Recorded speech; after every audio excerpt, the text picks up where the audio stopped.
घटना ज्या महिला IPS अधिकारी आहेत त्यांच्या कागदपत्रांना तपासण्याचं पत्र मी केंद्रीय लोकसेवा आयोगाला दिलं होतं। अर्थातच मी कोणाच्या कागदपत्रांची तपासणी करण्याचं पत्र द्यावं तो माझा वैयक्तिक विधिमंडळाचा अधिकार आहे। मी विद्यमान विधिमंडळाचा सदस्य आहे। त्या पत्रामध्ये त्या महिलेचा कुठेही अवमान करणं किंवा अवमान केला असेल असं कोणीतरी सिद्ध करून दाखवावं।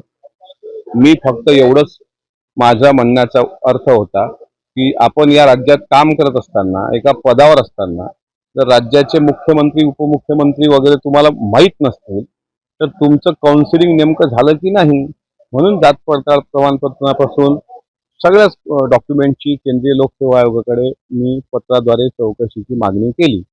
त्यानंतर जाणीवपूर्वक विरोधकांकडून म्हणजे त्यामध्ये अंजली दमानिया आल्या, त्यामध्ये यशोमती ठाकूर आल्या, त्यामध्ये भारतातले देशातले आंतरराज्यातले सगळे पत्रकार आले।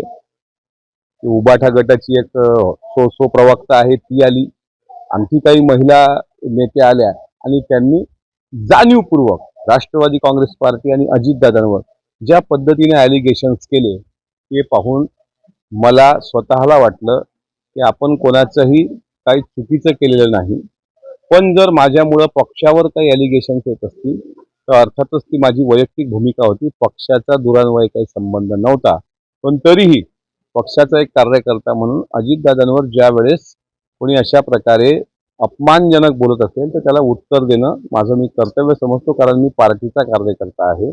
आणि ह्यामुळं पक्षाच्या वरिष्ठांशी चर्चा करून मी माझं ट्विट डिलीट केलं, युटर्न वगैरे घेतलेला नाही आणि दिलगिरी व्यक्त केली की चला महिला अधिकारी आहेत, त्यांना आपण जाब विचारणं जर चूक असेल तर मग तुम्ही कॉन्स्टिट्यूशनला चॅलेंज करून राहिला। तुम्हाला महिला अधिकारी म्हणून तुम्हाला बोलायचा अधिकार आहे, पण आम्ही सुद्धा विधिमंडळ सदस्य काही आता शहाणे मागच्या दाराने आला असं झालं। अरे तुम्हाला लाज लज्जा शरम आहे की नाही?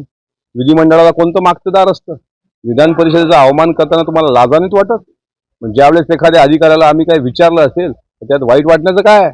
आणि जर खोटे नसतील कागदपत्र तर सरळ सांगावं की आमची कागदपत्र खोटी नाही, पण तरीही माझी वैयक्तिक भूमिका मी मांडली आणि त्याबद्दल दिलगिरी व्यक्त केली।